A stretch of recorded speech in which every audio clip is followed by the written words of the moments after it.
This is a lecture model on overview of study designs for the resident research modules from the University of Utah. I'm Carol Sweeney from the Department of Internal Medicine. So the objectives of this lecture are that the students will be able to distinguish among the study designs used in clinical research, and that you'll be able to distinguish the main features of these, or describe the main features of these designs. The outline for this lecture is that I'll present an overview of study designs, and then we'll talk about descriptive studies and then analytic studies. So this is a schematic of various study designs, and referring specifically to study designs using human subjects and usually in clinical type of research. This is adapted from a schematic in a textbook by Kepsel and Weiss. Overall, a good organizing principle is to divide study designs into descriptive designs and analytic designs. So on the left of this slide, descriptive designs would include case reports and surveillance reports. On the right, the analytic study designs can be organized as experimental and observational designs. Within experimental designs fall the randomized trials. So we assume that you guys as doctors, as scientists, you've taken a lot of science courses, you have a pretty good idea of what an experiment is, and a randomized trial is an experiment. Nonetheless, it's a very special case of an experiment, and there will be several other lectures in this overall lecture series on randomized trials. So I'm going to touch on randomized trials only briefly. And then on the right-hand side, observational studies, or really these are often described as epidemiologic studies. So I, as an epidemiologist, this is more my area of expertise. And in this lecture, we'll go through the overview of these, and then we'll have some subsequent modules that I will present about cohort studies and case-control studies. So among the observational studies, this schematic is also organized from top to bottom in terms of study designs that have the best ability to be used for causal inference, and going down they have some weaknesses. One of the articles that is offered as an optional reading for this overall module by Grimes and Schultz, their schematic overview of study designs is a little bit different, but you'll see some similarities to the previous slide as well. So on the left, again, experimental studies such as randomized trials. On the right, observational studies. So let's talk about descriptive studies for just a few minutes. Descriptive study designs usually do not provide the type of evidence that we're looking for to determine cause and effect or to infer cause and effect. Nonetheless, descriptive studies can actually be very interesting and useful studies, and you'll see published articles that you may want to read. You yourself may want to write a paper that's mostly based on descriptive data. It sometimes can be a good way to sort of get your name out there in the field. It's usually not the type of study that you're going to be doing, getting grant funding to do your descriptive studies. That usually does not fly. So the purposes of a descriptive study might be to describe the magnitude of a health problem or a trend over time. And again, this description of a trend over time or description of the magnitude of a problem might be important for public health surveillance or for health services planning. And I have a couple of examples coming up. Another purpose of a descriptive study might be hypothesis generating. You might suggest an association from a descriptive study that may lead to further research. So infectious disease surveillance is an example of descriptive epidemiology or descriptive studies. And to put it in historical perspective, human life expectancy has increased so tremendously in the last 100 years, and a large part of that is through the success of infectious disease control. And one of the tools for infectious disease control has been infectious disease surveillance. And so a more modern example, during my lifetime, has been the onset of what was at the time a new and unknown disease, which was called AIDS, and infectious disease epidemiology helped determine some of the measures to control that epidemic. And so this graphic here gives you the incidence and prevalence of AIDS and of HIV starting from the time around 1981 when there was a diagnosis of the disease AIDS, but there was no knowledge of the infectious agent, there were no treatments, and after a while there came to be a test for the infection, the HIV infection, and then finally we got to a period where there was actually effective therapy. And so tracking this incidence and prevalence over time has been extremely important scientifically, even though we would describe this as a descriptive set of data that we're looking at here. People love to look at maps of descriptive data. When you're giving a talk, or as an epidemiologist, if I'm giving a talk, if I have a map, people love that.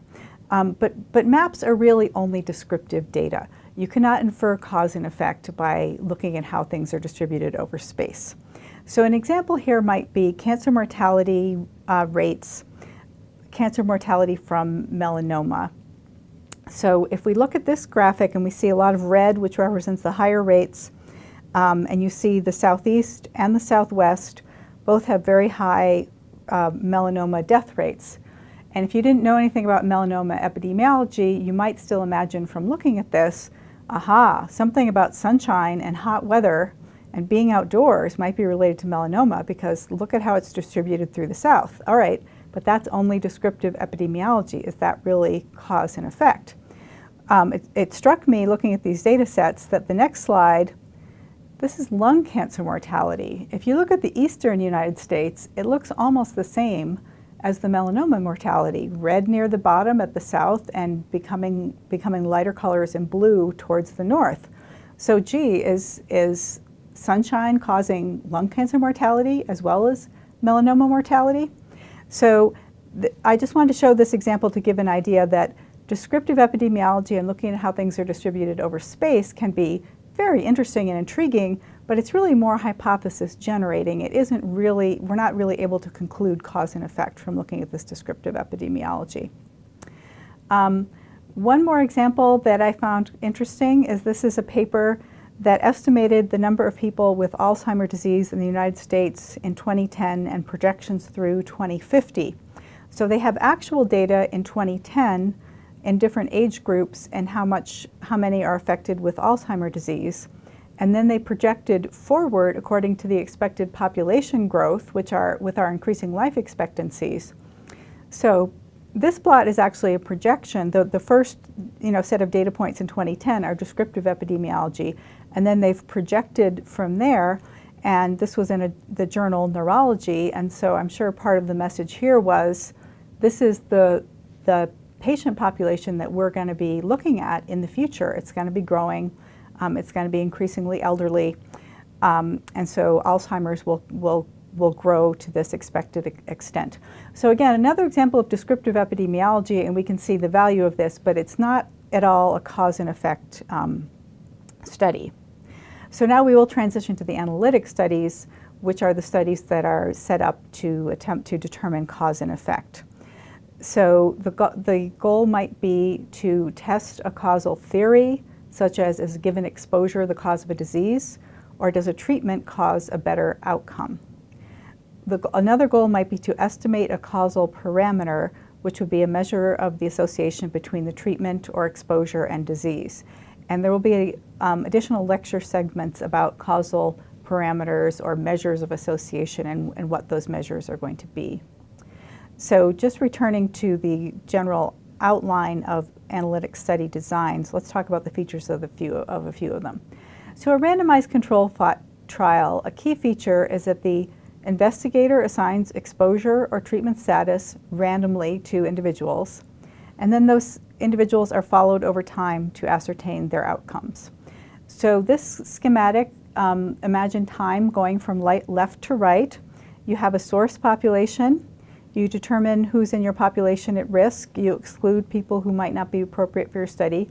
And then at that point, you would randomly assign everyone to be either in the treated or exposed group or in the untreated or unexposed group.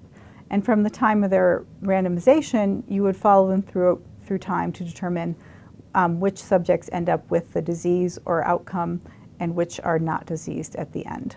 So some examples of exposures that are suitable for randomized trials might be a new medication, and I'm sure that you guys in your medical school training have seen a lot of examples of trials that are going on where they're trying to improve on the standard of care with a new medication or a new procedure.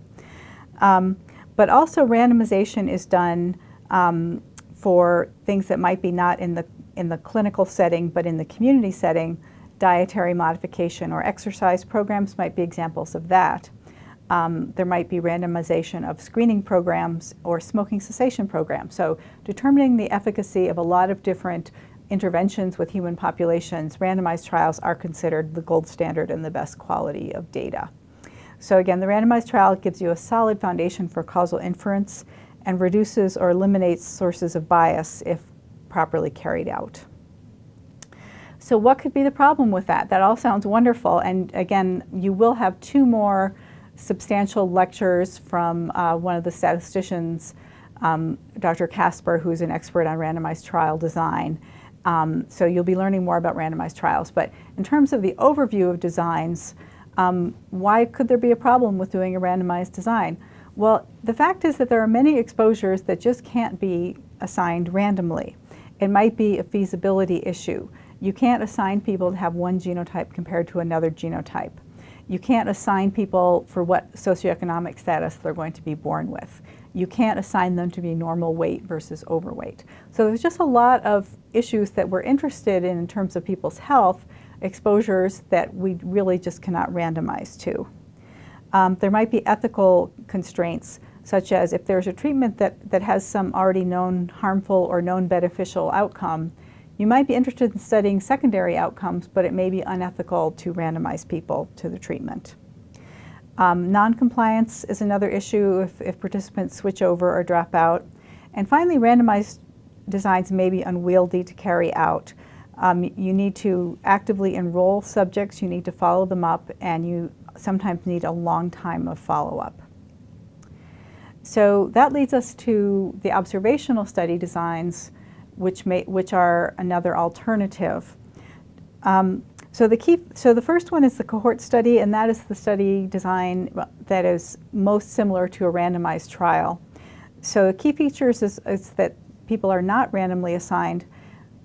So what happens in a cohort study is that the investigator will assemble or select or identify the cohort members and ascertain their exposure status. And then the cohort members will be followed over time to ascertain incident disease or other outcomes. So this schematic, which I drew, intentionally looks very, very similar to the randomized trial schematic. And the point that I'm making here is that the study is very similar. The one big difference is right in the middle, there's no circle that says, and now the investigator randomizes people, because we aren't randomizing the people. We have the population at risk, and we are determining who is already treated or exposed or who is going to be treated or exposed just by the situation that they're in, by their life experiences. It may be that the clinic or hospital that they attend has their own preference for the treatment, and we're going to do an observational study of the outcomes comparing those treatments. Or it may be a study of a genetic exposure that the people were born with. But whatever it is, it's not randomized within a cohort study, and it's not assigned by the investigator. But then we're going to follow people over time and determine the disease status. So an example that I found that has a schematic that's somewhat similar to mine is a study of newborn infants and looking at the association between APGAR score at the time of birth and neurological disability later. Another example is a study of cumulative incidence of colon cancer in the Framingham study, and this is among women according to their bone mass. And so this is showing 3 different tertiles of bone mass and differences in cumulative incidence of colon cancer.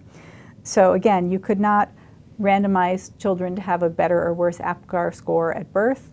You could not randomize women to have better or worse bone mass in the community, but you can do an observational study, a cohort study, by determining their status for APGAR, determining their status for bone mass, and following them into the future and seeing their outcomes. So advantages of the cohort study design is that we know for sure that the exposure or treatment preceded the disease, that it's useful for rare exposures, and that incidence can be directly measured. Also, we can study multiple disease outcomes in the same study in a cohort. Disadvantages, though, are that it may be inefficient for rare or delayed outcomes, and that prospective studies can be expensive and labor-intensive. Another analytic study design that's used commonly, and it's important to have some familiarity with, is the CaseControl Study. So key features of the CaseControl Study are that subjects are selected on the basis of disease or outcome status, that which the diseased or those with adverse outcomes become the cases, and the non-diseased or those with better outcomes become the controls. And that the second feature is that past exposure status is ascertained in cases and controls.